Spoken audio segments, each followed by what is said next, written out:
Welcome to Washington East to West Sports. This is episode 77. I am Matt Beatty, joined alongside, as usual, by Sean Beatty and Kevin Ardall. If you want to get involved in the show, go ahead and tweet us. I'm at Page Matt. Sean is at Sean Beatty. Kevin's at Kev's Blitz Person, Blaze being a 3. Subscribe to us on YouTube. Like our videos. Tell us what you think in the comments. Let's start with soccer. Yes, the Seattle Sounders are getting ready to participate in the CONCACAF Champions League final against Pumas.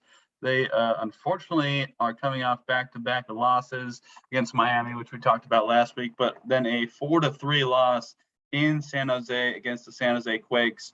So Sounders kind of reeling off of 2 straight losses, but they enter the final of the CONCACAF Champions League. So, Sean, are you going to be watching, and how excited are you for the Sounders to try and get the Champions Cup? I'm planning on it now. As of now, things change, but yeah, I'm excited. I don't know if you guys saw Marshawn's commercial today, but he made a commercial for the Sounders. Did you see it? No, I have not seen it. I don't really want to show it. It's a minute long. I have it ready, but I don't need to play the whole minute thing. But he talks beast mode, and they do the little Seahawks like hype up song in there. The band, he has a little band playing and everything like that. Marshawn's there in the stadium talking about we need to fill up all them seats. See, I'm watching it right now. Yeah, he joins the drum crew. Yeah, it's pretty good. So I'm excited. He's excited. Nice. You should all check it out on Twitter. All right, everybody, go to the Sounders Twitter. Check out Marshawn advertising for the Sounders in the CONCACAF Champions League final. Kevin, are you going to be watching Seattle Sounders soccer? Oh, of course. I mean, I am contracted. That's true. That's true. But no, of course, yeah. Anytime any Seattle sport team is heading to a finals or a championship, yeah. So it'll be interesting to see if they can hopefully pull it off. Just depends on if they keep replenishing me with my stock that I've requested. So your popsicles. Which so far they have. I mean, the whole loss thing, I told them, I'm like, that's what we do in order to win championships, to make other teams feel like they have it. It's going to be more successful because it'll be like, oh, they're coming off of 2 straight losses. They're not going to totally win. And then we totally smother and beat the living crap out of them and defeat the other team morally higher, I guess you could say. So, yeah. So don't worry about the 2 losses. There wasn't any contract. They didn't run out of popsicles or chickens or anything like that, or jip my seats. So we're still good on that. It's just, I told them it's all part of the plan, trust the process, and we'll go from there. So generous. Mm-hmm. I'm going to try and watch this game on Wednesday as well, 7:30. So, grab your dinner and then just put Sounders on while you're eating. The Mariners play early that day since they're on the East Coast. So you can go Mariners and then you can go Sounders double header if you want to. So please support the Sounders as they compete in the CONCACAF Champions League final. I have not had a chance to get a look at the recap against San Jose. High scoring game. So, the offense was clearly doing something right against San Jose, just wasn't able to hold them off for the victory. But hopefully the Sounders can get off that 2-game slide and get in the win column for the first leg against Pumas. That is this Wednesday on FS1, 7:30 p.m. Then they are back in Seattle on May 4th, which is also a Wednesday. And that is 7 p.m. at Lumen Field, also on FS1. So please check out the Seattle Sounders. Also want to give a shout out to the OL Reign. They wrapped up their NWSL Challenge Cup with a 1-1 draw against San Diego last Saturday. And they will begin the NWSL regular season this Sunday, May 1st in Washington, D.C. against the Washington Spirit.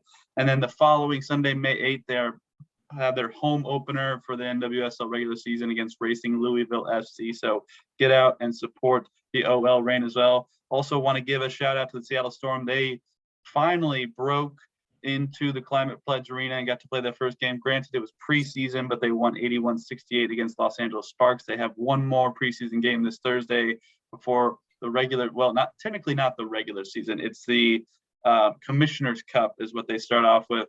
Also a tournament within the season. That's what this is. Okay. Yeah. So Sean the schedule, I see these little cups next to. I'm like, what are these things? And there's no, you can't click on them. I'm like, what is this? Okay. Sean doesn't like it, but I'm sure he'll still support them as best he can. So May 6th at Climate Pledge Arena, they host the Minnesota Lynx to start off the Commissioner's Cup. So please support Sue Bird in her final season, and I'm really hoping to get out to at least most of them are condensed to like the beginning of the year. Like that makes sense. That's so true. Like I'm okay with it. If you just did a tournament at the beginning of the year, probably better than what they're doing, but at least they're basically doing that. So That's good. Well, hopefully they can win the Commissioner's Cup as well as another WNBA regular season title. So good luck to the Seattle Storm as they begin their season. And gentlemen, let's move on to the Seattle Kraken, and they are winding down their season. So in this last week, since we have been away, they won 3-2 against the league leading Colorado Avalanche. And then they lost back-to-back games at Minnesota 6-3, and then 3-2 at Dallas. Their regular season is going to wrap up before our next show, so we'll probably have a little bit of a season recap next week. They are at Vancouver on Tuesday. They are hosting the LA Kings on Wednesday. They are hosting the San Jose Sharks in the season finale. We're going to ask Sean about that here in a little bit as well. And they wrap up their season May 1st at Winnipeg, and that's 11 a.m. game. So, that'll be easy for people to watch, get up. And then I believe the Mariners are later in the day on Sunday. Well, actually, they're on the East Coast, I think, aren't they? So maybe they're earlier. Maybe that'll be right at the same time. I don't know. You'll have to check that out. But, Sean, you are getting ready to see your first Kraken game in person. Are you going to, have a Sharks hat on? Well, that's on hold. The whole house is sick now, so we'll see. That came out today, so the whole house got sick. So we'll see how everybody does tomorrow. A press release to let everybody know, or yeah, the Sharks know. Okay, yeah, gotcha. And I let Maddie know too. Okay. Well, assuming you get to go, are you going to wear a Sharks jersey? Yeah, Nolan has one. Nolan has one too. KP has like a jersey sweatshirt ish, so we will be in Sharks gear if we're able to make it. But I am ready. And can I say before we talk actually about the Kraken, I'm very glad the Kraken lost to the Dallas Stars, only because that means it's harder for the Vegas Golden Knights to make the playoffs. So suck it, Vegas. That was awesome. There's the one game I think I've rooted against, other than when they play the Sharks, against the Kraken all year. I'm like, look, it doesn't matter to you, Kraken, but it matters to keeping Vegas out of the playoffs. So I was rooting against the Kraken a couple days ago. I'm so sorry, Seattle fans, but I want to see Vegas in the playoffs. Well, I mean, that also hurts your prediction because I believe you picked the Avalanche over the Golden Knights in the Western Conference Finals. So I did. I think everybody did, and as I listened to a lot of hockey podcasts and analytic driven one. They're all having a very good time with the Vegas not making the playoffs because I think we're all ready for Vegas to not be good. So suck it. I'm just done with Vegas. I will definitely take an L on that one if it means Vegas not making the playoffs. Sign me up all day. Wow. Sean, Vegas hater. Do you hate? I absolutely hate Vegas. Are you kidding me? No, hold on. Do you hate Vegas more or the LA Kings more? LA Kings. Okay. But I will tell a story. So when Nolan was 8 months, or cooking about 8 months old, was when the greatest comeback ever happened. 4 goals in about 6 minutes, I think, in game 7 of the playoff series against Vegas. And I screamed super loud and woke up my super pregnant wife at about 11:30 at night as they won in overtime. And I was very, very happy every time Vegas loses. So that was the greatest comeback ever. It was just like Kevin, for context, it was like Seahawks coming back against Green Bay in the playoffs. It was that odds, like the odds of that happening was like, oh my gosh. And they did it. And I screamed super loud and she comes out and she's like, shut up. Like, you don't understand what happened. And then she didn't care at all. So yes, I hate Vegas. Yeah. Sum it up. Then are you going to try and catch some Kraken games down the stretch here? And what have you thought of their season so far? Well, I mean, probably down the road. Will probably be next season. I wanted to go this season, but with, COVID and other things, it just didn't go. according to plan. But I mean, it kind of was what we expected, to be honest. We didn't really expect this team to be barn burners right out the gate, especially with all the draft changes since the Vegas Knights had their ridiculous first draft. But more or less, it's, we got to see kind of what the direction they wanted to go and what they needed to improve on, which, as we've mentioned, was offense. So, and then they did what they should have, which is get a whole crap ton of picks to try to build this team youthfully, and we'll see what they do during the draft, and hopefully add more pieces onto this team that are, get a good young group core, but a little bit more, I guess, balanced, you could say, to where it's not so defensively driven, even though then the defense just sucks, that deal. Not that it sucks, but isn't good enough to hold people to like 1-goal games. Yeah, there's a lot to like coming into the next season. Obviously, like Kevin mentioned, there's a lot of picks, so you can build up that system. The Coachella Valley Firebirds are coming into the AHL next season, so it'll be nice to have their own team to send players down and bring them back up from. Jared Mccann is leading the team in points. He signed an extension for 5 years earlier, I think in March, maybe February. So he's locked up for a while. He has career high in points. So that's great to see. I think I was discussing this with a friend, a hockey friend in the Tri-Cities, and we were trying to figure out who the captain will be next year. And I do think it'll be Mccann or Gord. I'm leaning more Yanni Gord. It could be Vince Dunn too. I mean, he's young, but I could also throw Jordan Eberle in there. I don't think it'll be Vince Dunn. I think Vince Dunn's won a cup. Like, he's good. Like, I'm just saying. Well, like, it's not necessarily your best player necessarily, it's but usually one of your best players. Yeah, but again, absolutely, like, Vince Dunn has won a cup. The other ones can't say that. Yanni has. No, but I'm saying like a lot of the other ones can't say that on this team. Yeah. Like he eliminate, like winning the cup eliminates like all but like a couple people. So it's just like, and he had other runs as well. So like Vince Dunn's like might not be better as good as Gord, but like he was a major contributor to that team that won. And so like, and it's a defensive minded team and things like that. Like he's a very defensive minded player. So I don't know. He's a dark horse for captain. True. If you made me put money on it, I would put it on Yanni Gord at this point, personally. But I could also theoretically see McCann, Eberle, Dunn, one of those guys taken as well. And Wenberg also won a title with St. Louis as well. It's probably one of those three you first. Yeah. So money says it's those three. Yeah. So we'll see what they kind of come up with. But I mean, this team has young players. Tanev went down early. He was an exciting player to watch, brought a lot of energy to this team. So hopefully him having a full season, if he comes back, hopefully healthy, will be good. And then Matty Beniers, he's only played 6 games, has 5 points, just looks NHL ready. So if he doesn't make the opening roster next year, I'd be very surprised. But look to see how the Kraken shape this team for next year, because it should be very young. I mean, we got rid of most of the players over 30 on this team. Philip Grubauer can hopefully bounce back from this season. So the future will be brighter for Seattle Kraken fans. It's tough this year, but just know that brighter days are ahead. And yeah, we can move on after that. But I will say, like we talked about last week, the goaltending is what's going to have to move on. Can I also say Carson Suse? I think he has like 10 goals with the Kraken now. 10 goals. He hasn't had 10 goals ever in a season, even at the AHL level. And I don't know what the Kraken did, but like, did they turn him into a goal scorer? Like, what happened? I mean, I think they just kind of gave him an opportunity. He's been amazing as a Kraken player. And I will say, since his first game, Matty's kind of been eaten alive, but he's 19. He's a child, but he had was the worst player on the ice against the Dallas Stars of either team. -2 goals expected added. That's not going to play.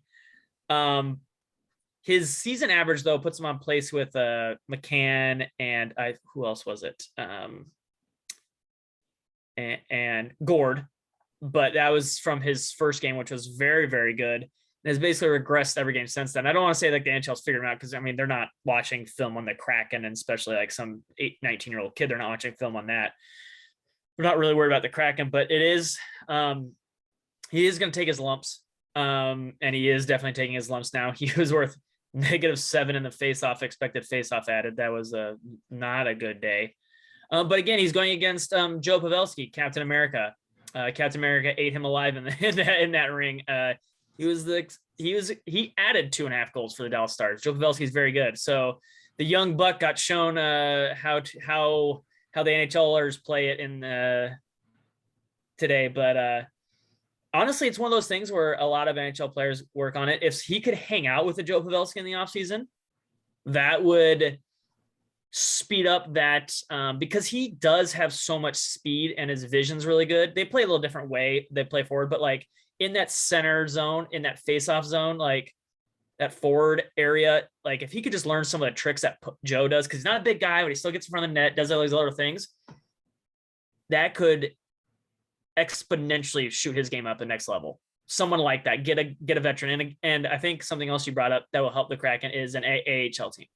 Having an AHL team is going to be huge for this team, just developmentally and like being close and all that stuff and pulling from players. That's going to be huge. And that's really an underrated aspect of why this team hasn't done as well, because they don't have the ability to do that on a quick, short notice basis. Well, especially since their AHL team is currently shared with Charlotte, and that is across the country. So usually, that's I mean, there's like, for example, the Sharks, their AHL team plays in the literal same arena. So like they're so close that they just pull from the same arena.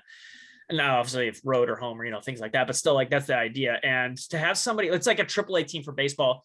And you're like, hey, Tacoma, we need a guy coming up. And it's like, they're playing in Charlotte and you're like, crap, I got to get this guy here. And how long, or even if he does get there the day before, he's still jet lagged from 3 hours, got to figure this out. Having an AHL team in the same ish location is going to be like a huge deal for this team. It's going to help a lot. At least the same time zone. That will be nice. Time zone is close enough. Like that's all that really matters. Just so you're not like 3 hours does make a difference, especially on a short time frame. So that's going to be big. And we talked about the guys who emerged, but I mean, Jonas Donskoy, you could say he arguably had his worst season ever. Didn't score a goal for like the first 30 games. Jaden Schwartz, also a former Stanley Cup winner.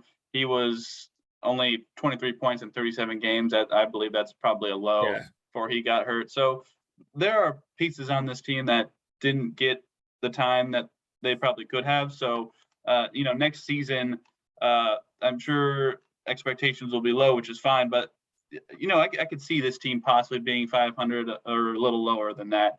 But this year, it's tough because Seattle fans expect a lot from their team. Sometimes that's good, sometimes that's bad. So hopefully next year they can kind of turn it around. But on the positive note, that might make tickets a little bit cheaper for people out there who might not be able to afford a seat in the arena. So hopefully next year ticket prices go down a little bit with how the expectations were this year. And we'll see more fans in the stands, even if the team doesn't quite do as well as we would like. So let us know what you think about the Seattle Kraken. Go ahead and tweet us. I am at Baby Matt. Sean's at Sean Baby. Beatty. Kevin's at Can't Believe the Person Who Believes Me in 3. Subscribe to us on YouTube. Like our videos. Tell us what you think in the comments below. Let's talk about the tied for best team in the American League. Stop the count. That's right. First place, Seattle Mariners. Let's talk about the recent week. They welcomed Texas for a 3-game series, won 6-2, 4-2. Couldn't complete the sweep. That's not official anymore. Toronto won. Why you gotta ruin it? They're half game back. Why you gotta ruin it? I'm sorry, but it's not official anymore. You gotta be up to date. But their fun differential is still the highest. And their win differential way higher than anybody else. So they lost to Texas 8-6 in the series finale. Then they won 4-1, 13-7, and 5-4 in 12 yesterday, sweeping the Kansas City Royals. Kevin, I'm throwing it to you first. Give me some excitement. They're half a game back of first place in the American League. Let's stop the count. They've won the AL pennant. No, Kevin, tell me what you think of the Mariners this last week. Woohoo! No, the Electric Factory is a thing.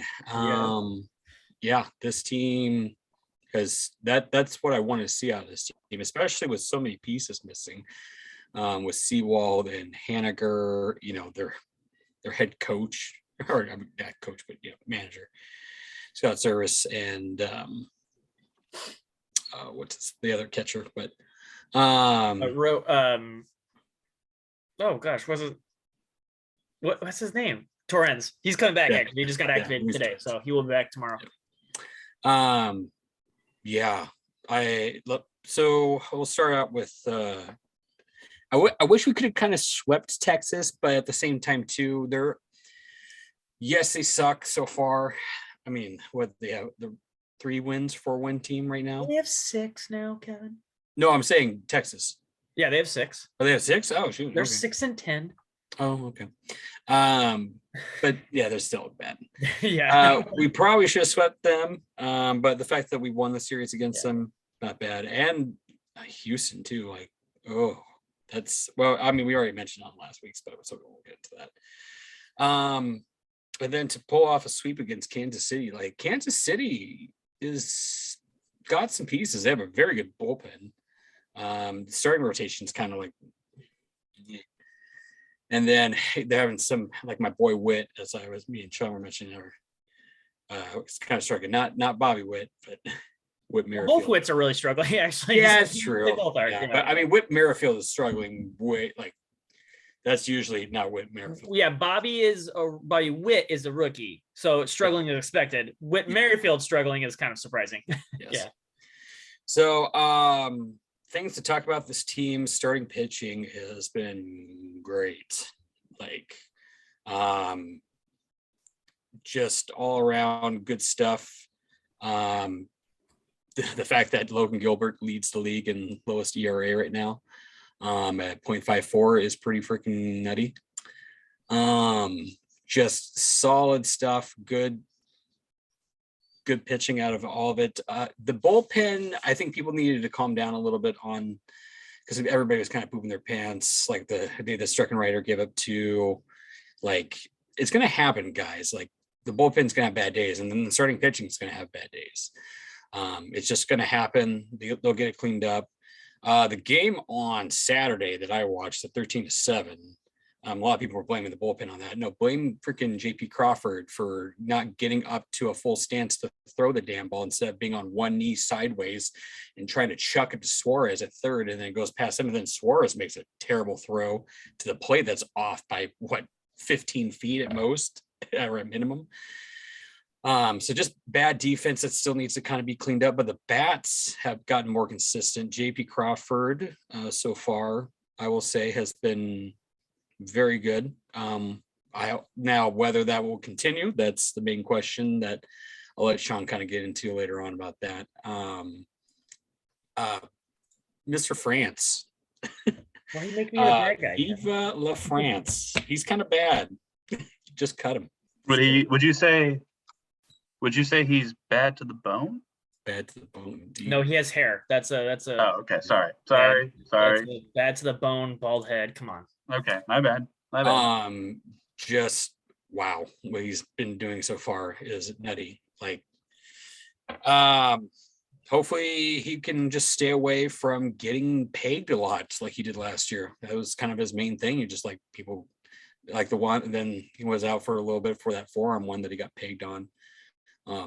Just stop hitting our baby France, damn it.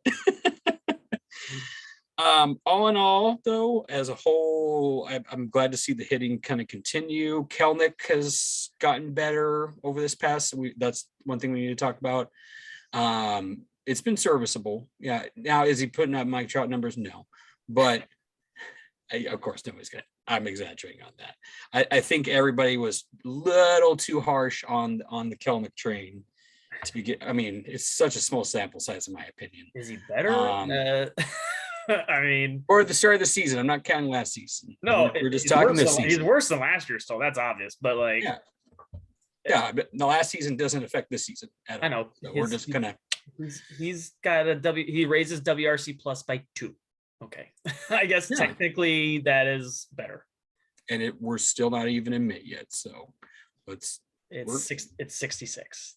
It's fucking terrible. Sorry. I know, but it's yeah, I get it. But as we've all seen on this podcast, Sean's expectations for Mariners are like, no, that is not the case. I expect it not to be 66. 66 is really bad. Come on now. 66 is Anywho. really bad. Julio has been doing better, a little bit less bull crap at the plate. There is still some bull crap going on the plate on his behalf, not on him by umps is what I'm mentioning. Just unlucky, terrible ump calling, as we saw in the Philly Brewers game Sunday night. Sweet Jesus. So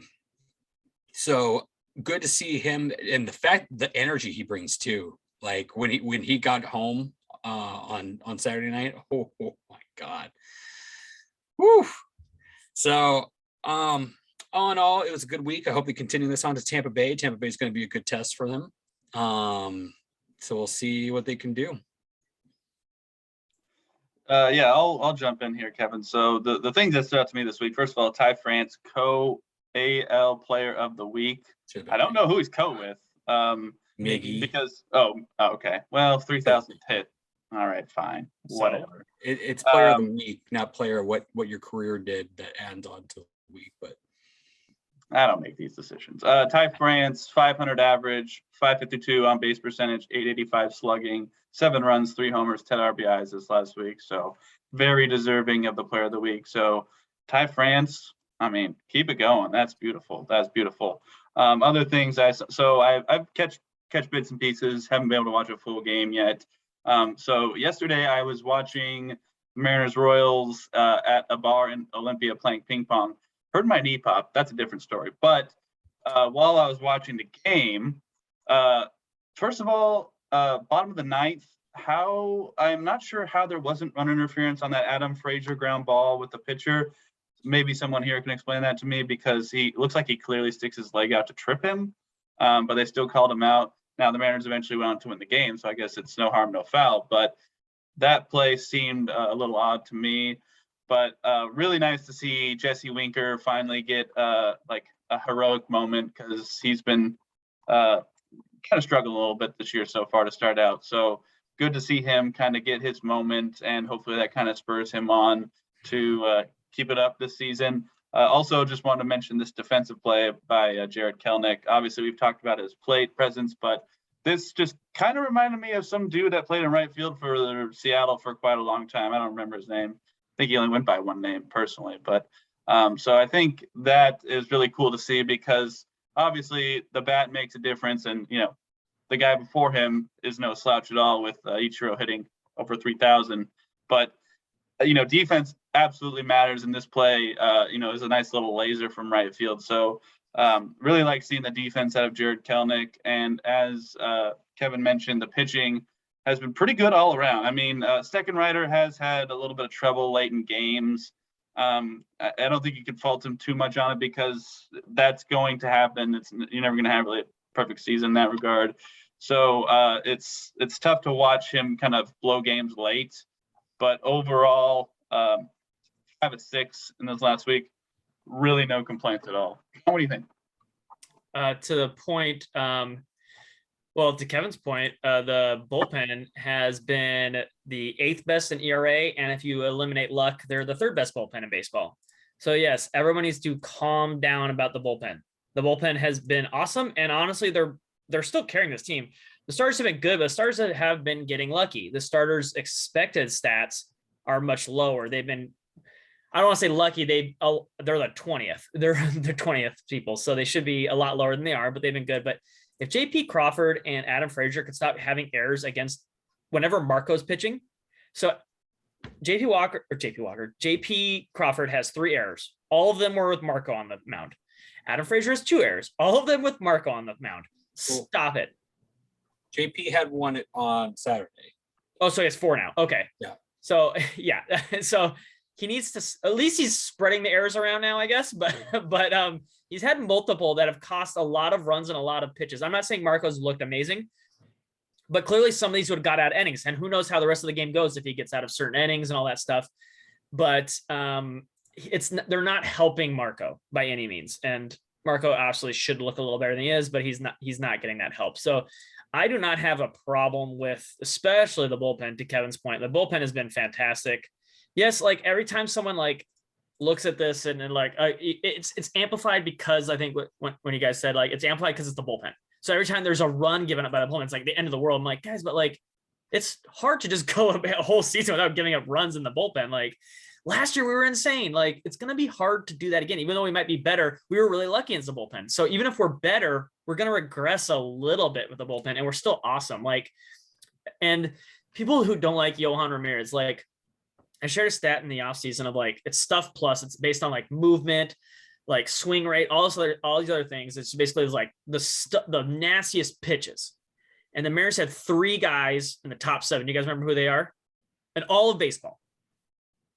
The nastiest pitches, you said? Like pitchers with the best stuff, relief pitchers. 3 of the top 7 were in the Mariners bullpen. Do you remember who they are? Take a guess. One is Yohan Ramirez. It's kind of a spoiler. He's number 3 in all of baseball.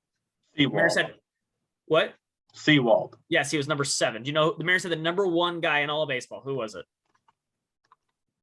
Steckenrider? Munoz. So everyone loves Munoz and Seawald, and they're ranking on the stuff plus meter. And so is Yohan Ramirez. Now, the issue with Yohan Ramirez is location and getting himself in trouble. So clearly he has the stuff to play at this level. He just doesn't have the control and the other stuff like the other guys. So everyone's like, why are we running out Yohan? I'm like, if you can get that guy to be figured out, the sky is the limit for that guy. Now, it might not look pretty now, but like him and Munoz are better than Paul Sewald stuff-wise. And Paul Sewald's a beast. You can have another guy like that to add to that bullpen. Like, how can the Mariners not try to like fix a little bit of stuff and try to figure him out? Like, there's like 98% of professional baseball players wish they had Yohan's stuff, what he could do and how he could spin that ball. But so like, let's be realistic with Yohan here. His stuff will play. He might never figure it out. That's just how some of this works sometimes. But like, you can't just give up on a guy and send that guy down now with that kind of stuff. You have to see if you can figure it out. And again, he's not even playing terrible. Like 4 ERA is not terrible in the beginning of the year. Like, he's totally fine. It's not like his ERA is 11 in like 3 games or 4 games. He's been totally fine. Like, let's breathe. Every time Yohan comes in, I see Twitter blowing up like, why is this guy on the team anymore? I'm like, oh my gosh, just let it go. Calm down. Like, man, like the pitching has been absolutely amazing. We absolutely dominated some of these games and some of these teams. And Texas can hit, Houston can hit, and the Mariners just dominated those 2 teams on the mound. Like, other than the one game where they gave up, 8 runs, wasn't like 3 of them earned too. Like, I think only like 3 of them were earned because of the errors. But like, yeah, the Mariners had 3 errors that game. So, the 4 of them were earned. Marco gave up 2 and Steckenrider gave up 2. So like, honestly, in the series between Houston and Texas, both teams that hit, they had 2 games where they gave up more than 2 runs in 6 games against those 2 offenses. That's awesome. That is super awesome. And then Kansas City was Kansas City's thing. So it's like, what are we complaining about, guys, on that run? And I will say, to the other side of the ball, the Mariners are awesome. Ty France is amazing. Ty France should have been the solo player of the week because his OPS was 1400. So that's really, really good. He currently is the highest offensive WAR player in all of baseball. So at least in the American League, like it's Ty, and then JP Crawford's like number 3, I think. I don't know who's in the middle, but before the game started, it was before today started, it was JP Crawford, Wander Franco, and Ty France, Wander Franco, and JP Crawford. Now, I don't think the 2 Mariners players will stay there at the end of the year as like 2 of the 3 best hitters in baseball, but it is nice to see what they're doing now. What I have shared with other people is the 3 kids at the bottom of the lineup. I still need more. Julio's turnaround. Jared has flashes. And then he had one of the worst at bats in Kansas City, where even Blowers in the middle of the at bat. So the relief pitcher and now the relief pitcher is really nasty. It's their closer. I can't remember his name off the top of my head. It starts with an S, but he threw 2 fastballs high, and then Jared whiffed on them both. And he goes, okay, he's shown you twice, Jared. Mike Blowers, he's like, you can't do it again. You've seen it. He hasn't thrown a single strike, and swung at the 3rd one too, all in a row. Same pitch, all in a row. And I'm like, Jared, like, that was a horrible, horrible bat, man. And he just has too many of those. And he's so, like Matthew said a couple weeks ago, he's so wound so tight, and he's like swearing all the time. Like, just relax. Like, I think what more people are more comfortable with Julio now is Julio doesn't seem to beat himself up like that. And it's just like, just understand that those happen sometimes, but like, man, like some of those at-bats are just tough to watch. His defense has been a lot better because I think he's not a true center fielder. So switching to right field, you see the cannon that Matthew just showed. He has a cannon. So moving him to a corner where he doesn't cover as much ground, because Julio, that dude has wheels, and it's kind of surprised people. Like that dude can cover a lot of ground in center. So I don't know if Julio's a plus defender. Actually, I haven't looked at that, but moving Jared to a corner, maybe like right field, has actually really helped his defensive metrics a lot. And his offensive metrics have been better, a little bit better this year. But I mean, looking at a 40% strikeout rate, ISO of 130, only walking 8% of the time, BABIP of 200. Like, it's not good. It's really not. I'm looking for positives here.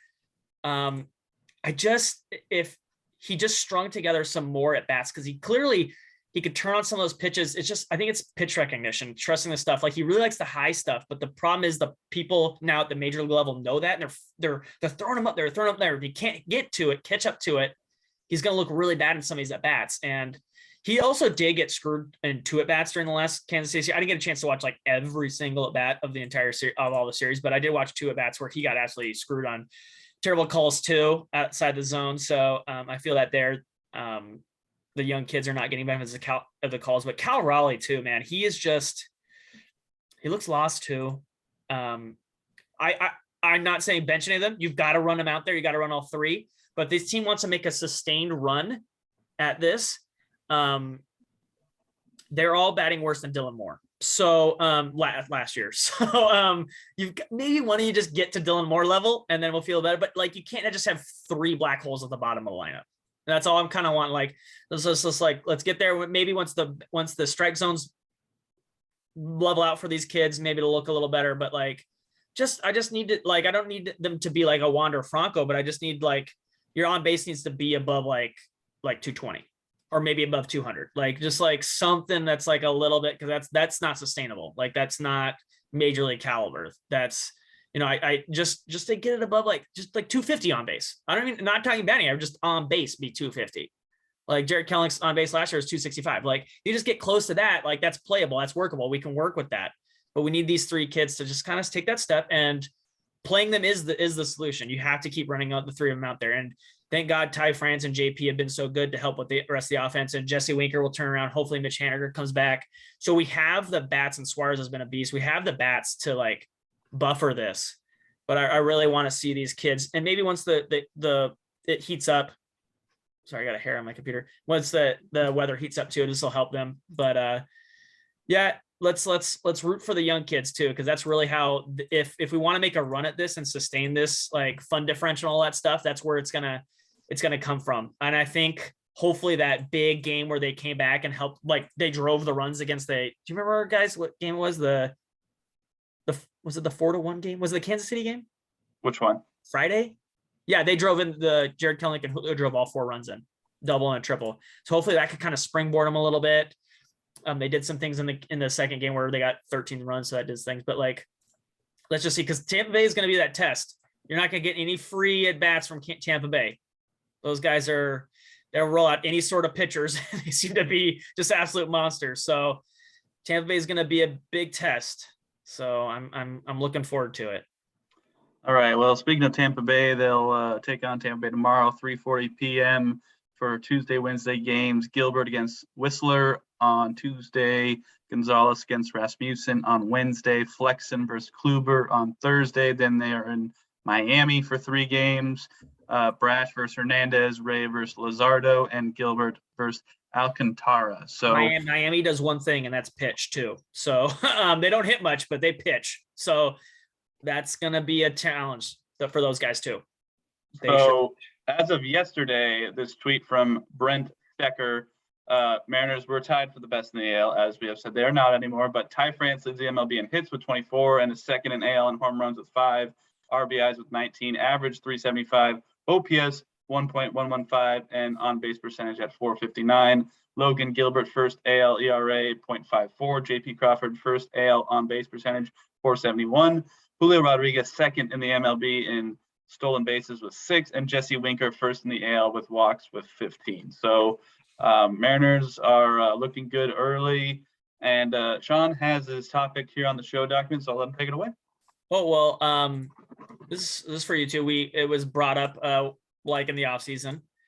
And someone asked what your grade was for Jerry Dipoto since 2018. What is your grade you would give Jerry Dipoto since 2018? Now, keep in mind, I will say this, preface this before I ask you guys. We kind of talked about it, but Jerry Dipoto in 2018 was like, look, we're soft rebuilding. And he stated that the goal was to compete for a playoffs in 2021. That was pre-COVID. So we didn't know COVID was a thing in 2018, obviously, but that was the goal. So what I would say, what do you guys grade Jerry Dipoto since 2018? C. Kevin?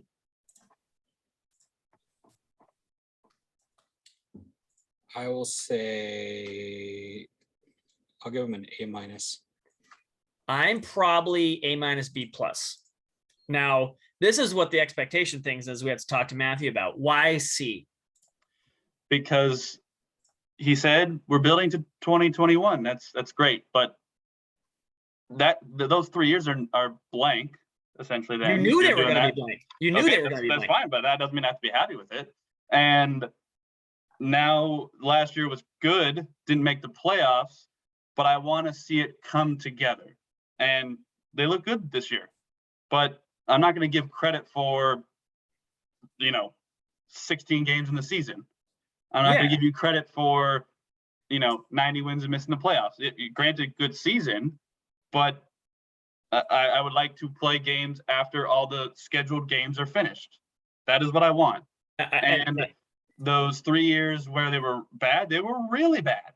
And great, you're building the farm system. That's cool. But I like actual results in the field. And farm system is great. Potential is great, but it has to come to fruition on the field for me. My question, I don't want to say that's stupid because I get it, but how did you expect them to get there in 2019? What do you mean? To the playoffs. In 2019, how do the Mariners get to the playoffs? Win games. You cannot win games with that roster. You have no minor league. Okay, I'll put in context. So they had the worst farm system in baseball. They're literally dead last. They had no prospects. They had Logan Gilbert and Kyle Lewis. One rookie of the year, and one's looking really good right now. That was it. And then they had nobody else. So my question is, and that's why I bring it up, is realistic expectations. Is that's while I respect the opinion, it is incorrect how to look at what has happened from 2018 on. You have to look at what was an incorrect move done by the Mariners to help build a team for now. So because they did some writer for Fangraphs did a compilation of once you do a rebuild, how long does an average rebuild take? And the average rebuild takes 4 years. So once you do okay, we're going to rebuild, it takes 4 years to be good, to be a legit playoff contender. Ebbs and flows. And the COVID year, kind of can change things a little bit. Obviously, we saw it affected rookies and all that stuff a lot. So how, and it's 4 years. How is this team not in a better shape than they were in 2018? How can it be just okay, is what I'm saying? Like, other than because you have to look at it on move basis. Like, what do you think, Kevin? Like, has he done a bad move since 2018? One. Which is? The Zunino trade. That was pre-2018. Oh, was it pre-2018? Yeah. Oh, okay. The only thing he has is just missed out, and it's hard to grade that, whether that's him or if that's the ownership saying no on. You could mark that as a negative for him. I mean, if that's fine. The only other thing too is that I would say is you go and you make moves to get so much international trading money, and then you miss Ohtani. Now, you can't brainwash Ohtani to come here, but you literally got an ass ton of international spending money and to kind of throw at Ohtani, and then you don't land him. Well, do you remember why the deciding factor was? He wanted to play with Mike Trout. You don't have Mike Trout. You can't just have Mike Trout. And unfortunately, that was the one trump card the Angels can play that we could not play. Unfortunately, Mike Trout's a big deal, as you saw that the Japanese player who went to the Cubs. Now I'm drawing his blank. Suzuki. Yeah, he said the same thing in his first season. He wants to meet Mike Trout. Apparently, Mike Trout's like is a very important figure in Japan. But we got Ichiro. I know, but that doesn't hold water anymore. Everyone wants to meet Mike Trout. Just slap him in the face and say Ichiro. We have Ichiro. That's true. That's true. I guess my overall point is, as me and Kevin see it, is since 2018, he has largely, I mean, a lot of them are small moves. He turned like Andrew Moore and Tommy Romero into serviceable relief pitcher and a comp pick. Like those guys don't play. Like he absolutely highway robbed like the Padres a couple years ago. He robbed Robin Cano. Robin Cano's terrible. Didn't even play a full year. We turned that to Jared Kelnick, Justin Dunn, and then suspended for a full year. But well, yeah. But we Justin Dunn, who we sent as like, and plus one other dude for Winker and Suarez. Like we're like the only one that I'm like, like I guess there's a couple, but like you could say the Justice Sheffield for Paxton one was bad, but like Paxton doesn't play for the Yankees anymore. He threw like 40 innings for the Yankees, then didn't play for them anymore. And came back. Yeah, like I'm just like we got hurt, but the moves that they're doing since 2018 have basically all been net positives, other than maybe you could argue like, like we can argue like some small little other ones, but like I think that the Mariners have gotten substantially better every step of the way since 2018. So I'm with Kevin. It's like, this has clearly been a very good rebuild. And now is the window for when they're competing. And it's so far this season, because this question was proposed in the off season. This is the year they're supposed to compete, and they are competing as of now.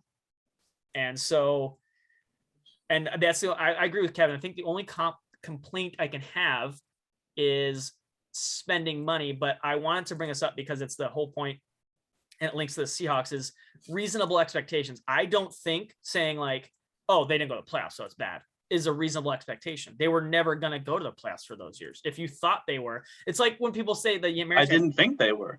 But so then that's not a way. It's like the perfect example is if like Kevin can understand this. He speaks Spanish. If you go to Spanish 101 and be like, hey, in 4 years, I want to know Spanish. And you're like, great, I can teach you that. And 6 months later, you come back and be like, why do you not know Spanish yet? And you're like, well, I told you I had 4 years. I'm like, well, you get a C. And he's like, what the heck? I didn't even do anything like wrong. That's how you're treating this. You're like, no, you didn't go to playoffs, even though it was not your goal. Fail. Like, and I'm just like, that's not fair for Jerry. Like, he's doing all the homework. He's doing all the quizzes. He's doing really well to build up to that point in 4 years to know Spanish. But like, there's some Mariner fans that I saw and they were like, oh, you just F. And I'm like, guys, like, if you don't like, who was, gosh, I give him a C. I think we're grading on two different scales here. I'm grading on the results on the field. I think you guys are grading more of how he makes moves, and that's fine. Like, the results we on can the have field two are different always grades. going to be the results on the field. They were going to be bad. Are you arguing because they didn't? I'm arguing because the results are bad. That like, you can have good moves and have a bad team. Like, I want results. And but results you said these are the years that the results are coming. So let's see if the results come. It's 16 games, Sean. Yeah, but like he's telling you this is the first. This is in the offseason. He's told you this is the first year they're going to compete. But you can't. So you can't know that this was going to happen. So you're saying that you don't know the future. So he gets a C-. I'm saying he said that these are the years we're competing, right? This year. This year. Okay. Yeah. So let's see if they compete this year. Up until this year. So you have to grade it on not this year's results. This before the season started. You give him a C- because he hasn't won. I give him a C because the moves he is making have built a better team, but the results have not come on the field. I like we're not results. Supposed to come on the field. Okay, well that's fine, but I like results. Okay. I don't care what the expectations are. I like results. I don't care what the expectations are. I like results. I have something to kind of put a foot in Matthew's mouth a little bit. One is last year, they probably would have made the playoffs, but unfortunately you had 4 teams in the AL East that are really ridiculously good. Braves won 88. Expected 4 teams to go ape shit. Yeah. Also, Matthew, is 89 wins bad? No, I'm not saying it is a failure of a season. I'm just saying that is not what I want. You don't want 89 wins. I do want 89 wins, but I want it to come with more than that. But that's that's very hard realistic. Like 89 wins is normally gets you into the playoffs. Okay, but it didn't last year. So he's No, unlucky. I'm not talking about last year. I'm So talking you're- about 2018 when this team, quote unquote, sucked. They were third and they had 89 wins. Okay, I mean that's great, but that's So not that- what I want. And that's what I said. Like Kevin's saying, you because they also got unlucky at times that like it's a bad grade for the Mariners. Literally, what I'm saying is, with Jerry Dipoto had poop, and he got them 89 wins. Like that's literally I know, that's taking good. your expectations beyond That's what they good. should. That's good. I'm not disagreeing. That's not good, but I want to play playoff baseball. That is what I want. The marker It's not every an year, expectation. It's just what I want. I don't care about expectations. but that's not the greatest. The greatest job Jerry has done to get them to that job. The barrier, like Kevin says, the average for playoffs is like 86 wins year in and year out usually, and they've met that a couple times since the grading has been there. But because they won them on the wrong years, you're gonna like fault Jerry for that. Matt, that'd be like me giving you a piece of paper and telling you to make an 18-foot statue with one sheet of paper. Like, but Jerry did. He got to 17 feet with a sheet of paper, pretty much. That's literally what we're telling you. I mean, sure. I want results. That is my grade here. He got your results though. They're not in the playoffs. That is what I want. But that is not a barrier that moves. That's Jerry not- can't help. I don't care. I like playoff baseball. Like Jerry can't help that the disconnect here AL is. was stacked. Okay, well, that's unfortunate. Like, you know the rules Spanish- before the game. The Then why season is it- starts. No, you Then don't know. why the rules. are you? But that's the thing. You're saying it's unfortunate, but why are you giving him a lower grade? Yeah, you're other than taking it trolling? out on Jerry for unfortunate things. Yeah, Jerry didn't control how many games the Toronto Blue it's Jays because won. Matt's trolling. That's why. I'm not trolling. I'm You just literally saying, are. I want them to play in the playoffs. Okay, And he did that that. is what I want. They have not played Matthew, in the but like playoffs. that's like saying like and that That is Spanish what I that want. Spanish test. Like I go to the Spanish test, I'm like, look, my goal, the grade I gotta get for passing is 87 coming into the test. You're like, awesome. All right, got 80. I got a 90 on the test. And then the teacher comes up and goes, oh, actually, you failed now. Like that barrier changed. The barrier changed. Let me ask you this. What would bring your grade down then, in your opinion? It's at an A- right now for you guys. If What they would bring it down? If they made bad trades. So if this team doesn't do anything this year or next year, your grade is still an A-. In the process, yeah, the process was still an A-. If Kelnick and Julio and all that So you're stuff. grading the process, not the result. Yeah, because you have to right now.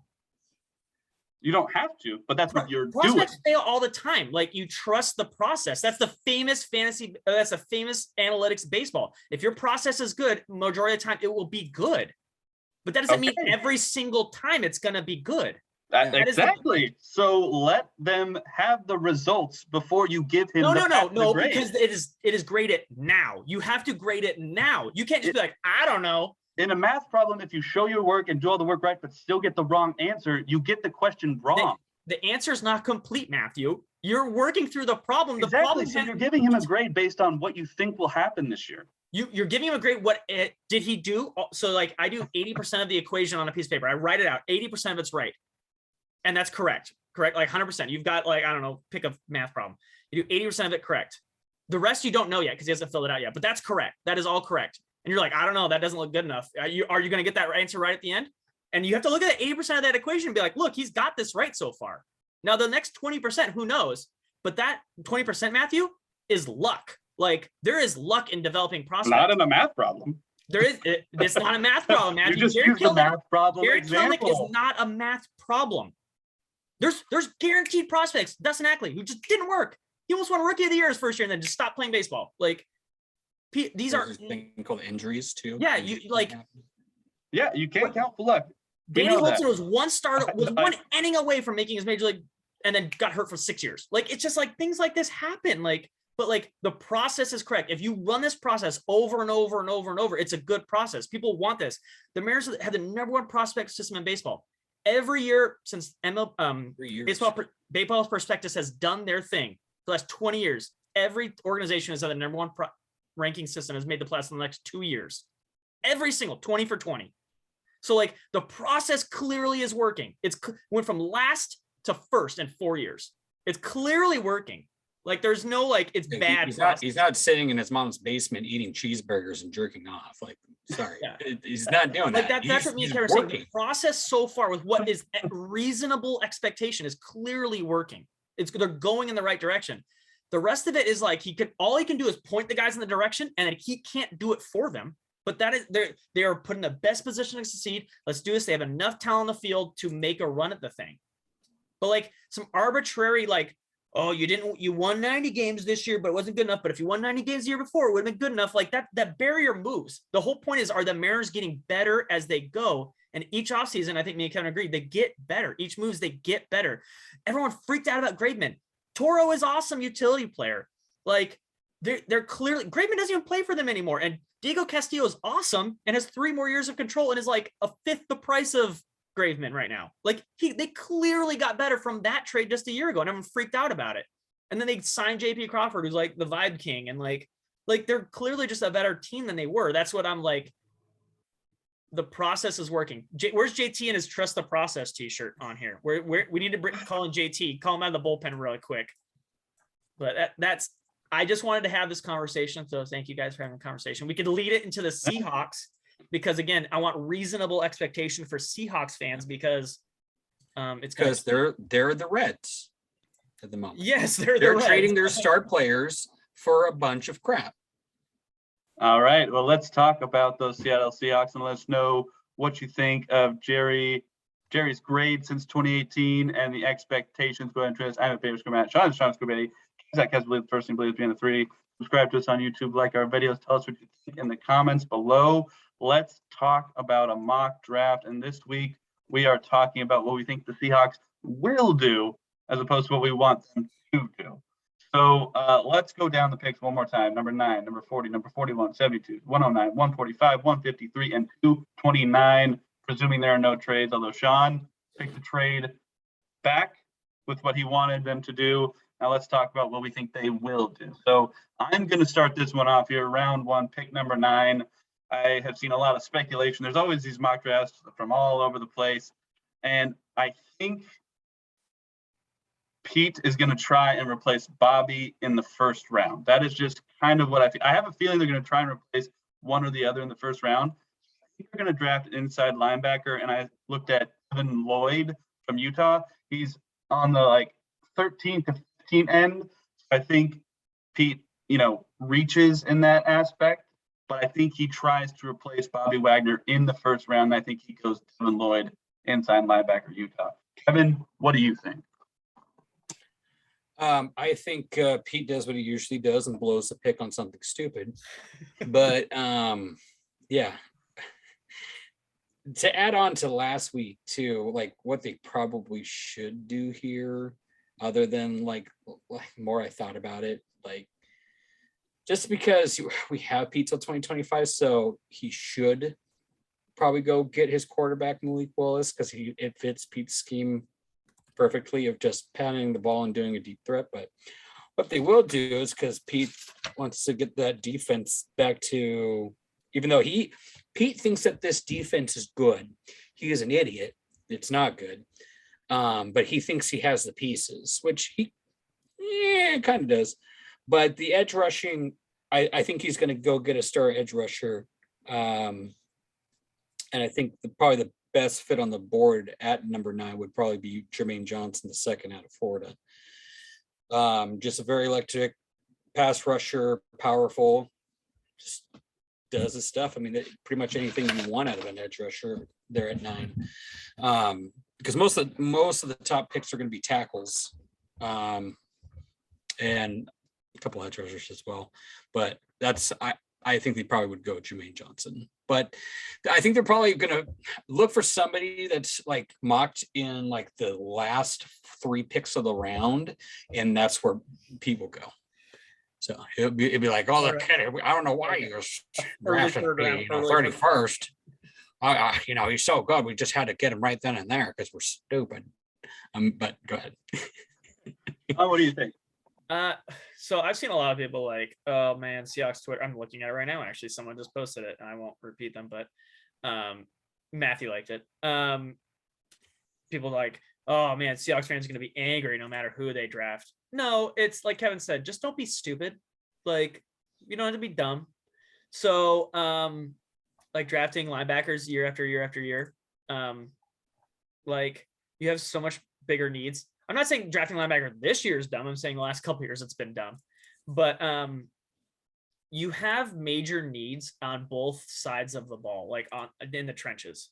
So what the Seahawks, what I think they do, it's going to be harder to trade down this year because most trade ups are for like the QBs or like the big time wide receivers. And this is a deep wide receiver class. There's not like a Jamar Chase, or a Kyle Pitts. So I don't know if like the huge trades up are going to happen. You might be able to get like I said, with the Saints, maybe a couple picks. I think they want to move up, but depends on if quarterbacks go before them and if they feel like they need to move up. So I think it's like a 50-50 shot. They trade down just a little bit, but I think the player or type of player they get, I am hopeful that they get an O-lineman. I've seen a lot of this morning that Evan Neal is dropping because he failed some people's physicals. That could be like team talk of like trying to purposely lower his draft stock so he falls to 10 them or whatever. But because we know for a fact he's passed some teams' physicals, so we don't know what that is. But I don't want to speculate exactly who they get. You could who was I can't remember. You two both like the alignment the other day. Cross is that you, Kevin? That was Matt. Yeah, I could see them taking like a Cross, and I wouldn't be mad at it. What I want to see in each of these picks that I do is just have the process be right. Like me and Pete and John could disagree on the tackle, but just make it like Kevin said. Don't draft wide receiver first. Like you don't need that. You have so much better needs, like a O lineman, any low lineman. Probably too high for a center, but like a tackle. If a tackle's there, you've got to take a tackle. Like. Or an edge rusher or something like that. Just like it has to be a position of need. So I do think they take a tackle or trade down 50-50, one of the two. And I think even if they what I'm saying that the trade down is if they trade down, they still take a tackle if they trade down in that position. Okay. All right. So I'm probably gonna be wrong and Kevin's probably gonna be right. I might be like too optimistic, but Kevin's probably right. So round 2, back-to-back picks, 40-41. Here I do think they take a wide receiver. For some reason, I think they take what Sean said. They take Sky Moore. I love Sky Moore, but you don't need a receiver. Exactly. That's why I think that's what they'll do. I think the reasoning behind it would be to add weapons for whatever quarterback emerges on this team. To hand it off to Penny? Sky Moore, I don't know. Whatever. To watch Sky Moore try to block? Yeah, probably. Oh, that's fun. So, and then I think with 41, they take their first offensive tackle, and around that spot on ESPN, Mel Kiper's big board was Bernhard Raymond, Central Michigan offensive tackle. So that's what I think they'll probably do with those back-to-back picks, assuming they keep them. What do you think? What do I think? I think if he falls, they take Cincy's quarterback. I do in the second round. Who came in for their what is it? Their Desmond Ridder? No, their walkthrough what is it called? It's Ritter's name, but like what they have like a meeting that they could have with somebody. It's like a team visit. Yeah, the team visit. Yeah. They only had one quarterback for team visit, and yeah, Ridder was the guy. So I think they're taking him with 40 or 41. It doesn't matter. I mean, so they're back to back. It depends on maybe they trade down again, which again, I'm not. If it's for a third rounder and a second rounder, I'm fine with. But like, if they keep it there, I don't know if they trade this pick, but if they keep it there, I think they go quarterback, linebacker. And I'm not thrilled with either of those. All right. Kevin, what do you think? Say if he's there, because he is projected to go early first round, I think you go get center Tyler Linderbaum. Oh yeah, if he was there, I would love that, but I think he's gonna go. But yeah, Kevin. I don't think he'll be there though. Yeah, I don't think so. I could see them getting, because they are so high on linebacker, as Matthew said. I could see them getting Quay Walker out of Georgia. That's about really the only linebacker that's probably going to go that high. And then probably like a DB. So I'm going to keep my pick from, I think it was, I think I took him in the second round, the old Alabama Offensive lineman, right? Or is it corner? Corner, yeah. Okay. God, I'm totally spacing on his name. Check the tape. Go back to the last video on YouTube. Check the tape. Yeah, they'll probably take a corner. Most likely, like Dark Woolen from oh gosh, now I can't remember his school. Matthew, help me. UTSA. Yeah. Yeah. Hey, Pete's always kind of taken a corner. Like, I mean, we got what's his face who's with the Jags now in the second round. Shaq, yeah. Which I liked when they actually did it. I was like, I remember I was at Buffalo Wild Wings with you. And I have a feeling that one of the 3 picks in the first 3 rounds will be a corner.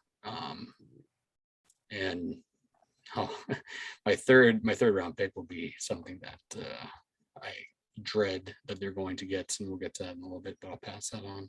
I remember, Kevin, when we were at a local bar, Buffalo Wild Wings. And I remember I liked Shaq Griffin in the draft, and then they drafted him. I was like, oh my gosh, they did it. And it turned out to be okay. So Seahawks, you should draft people that we like on this podcast more, because it turns out it's if we agree, it's a good pick. If me and you agree, if we don't, then who knows? It's a crapshoot. But yeah.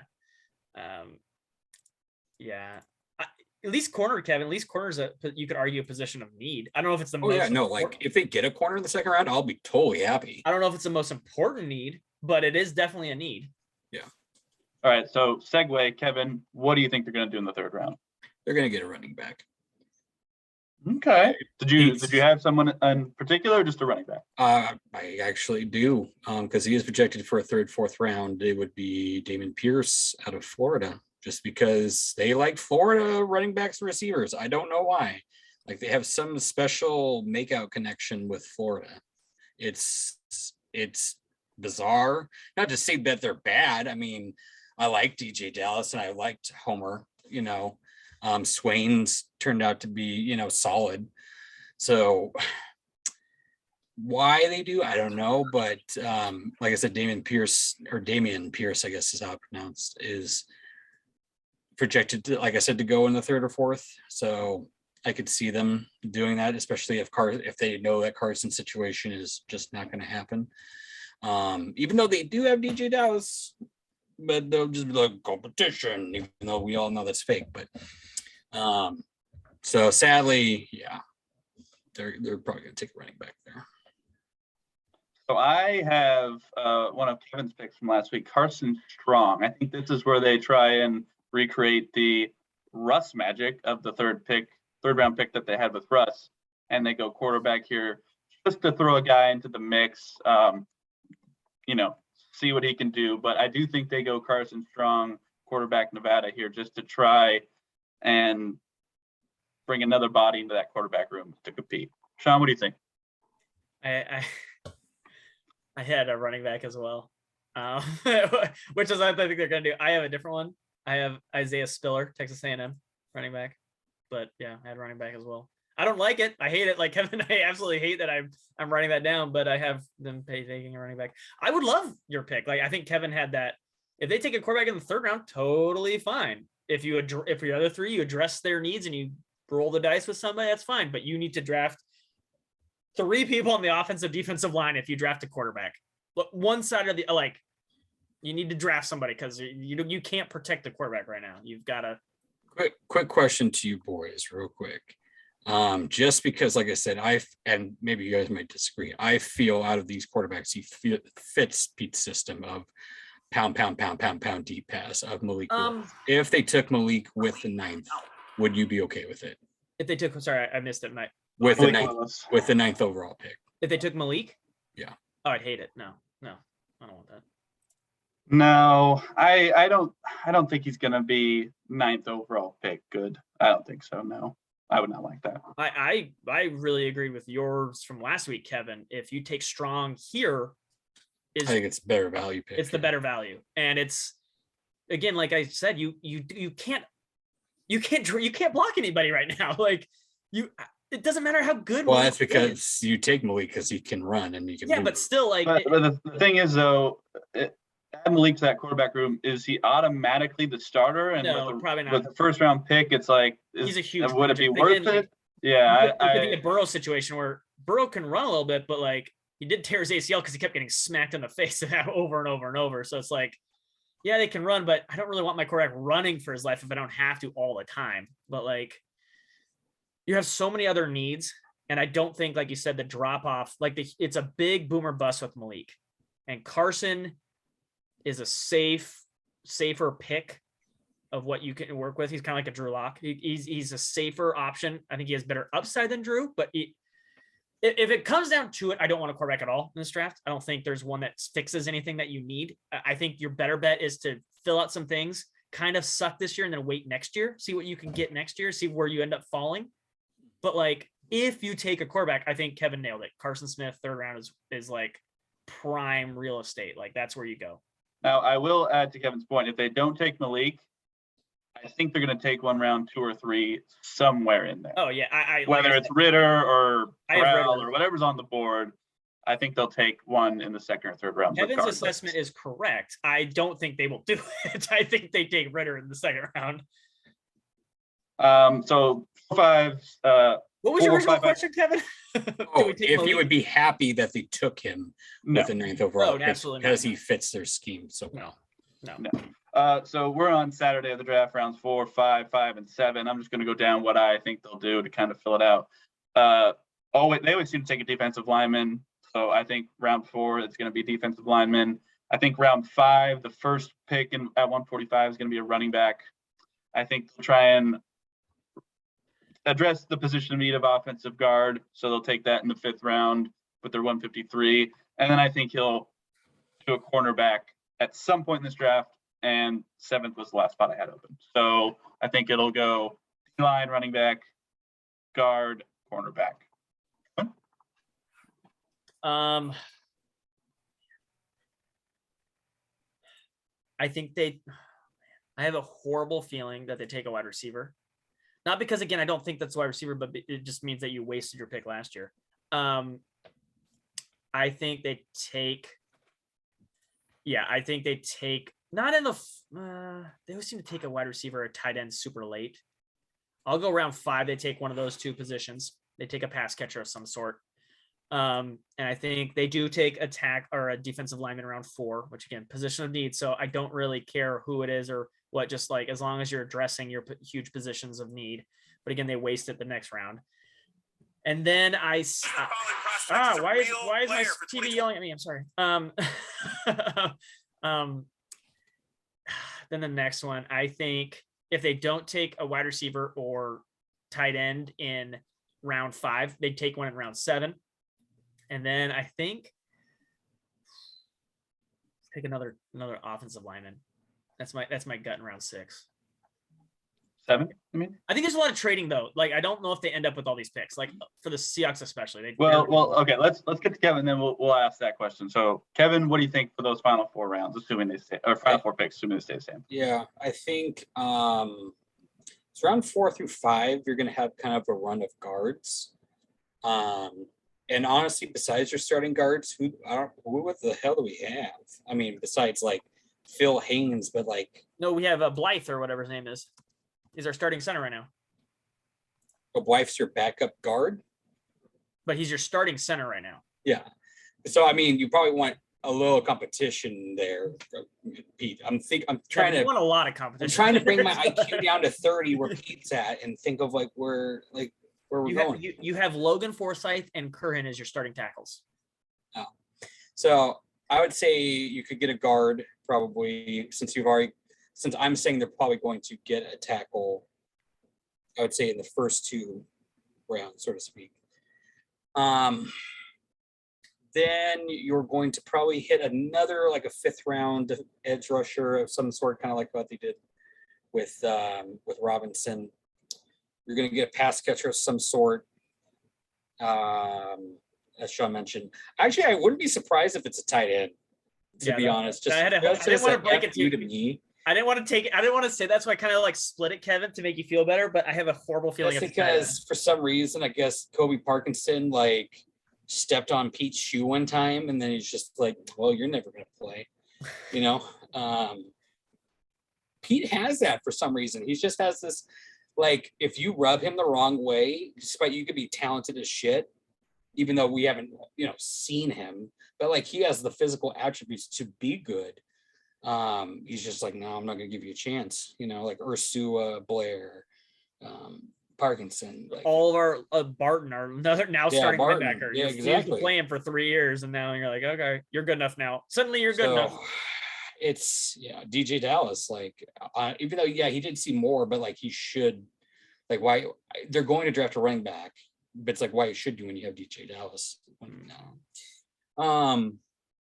And then with like the last one, I'm not saying it's the 7th, but they will probably take another corner just because they are so, in my opinion, now I don't know, Pete could be, he probably thinks that Sidney Jones is a great corner. He's not. I mean, you need more competition at corner. So I would say you'd need to, I would like them to get 2 corners, and they should get 2 corners if Pete wants to stick to his competition thing. So, so another corner, tight end, a guard, and edge rusher. All right, and then we'll wrap up here. John mentioned a trade. He had a trade in what he wants them to do. Do you think they'll trade picks, and where do you think it'll occur? I am kind of with Sean on this one. I could see them trading 9 to trade back in the first round still. The other place I could see them trading is picks that are, for the most part, meaningless. So like a 5th this year for a 6th and a 7th. Other than that, I think it's either the front or the very back. It's not 2, 3, 4. It's rounds 5 and later, or the first round. That's where I would see them trading. Kevin, what do you think?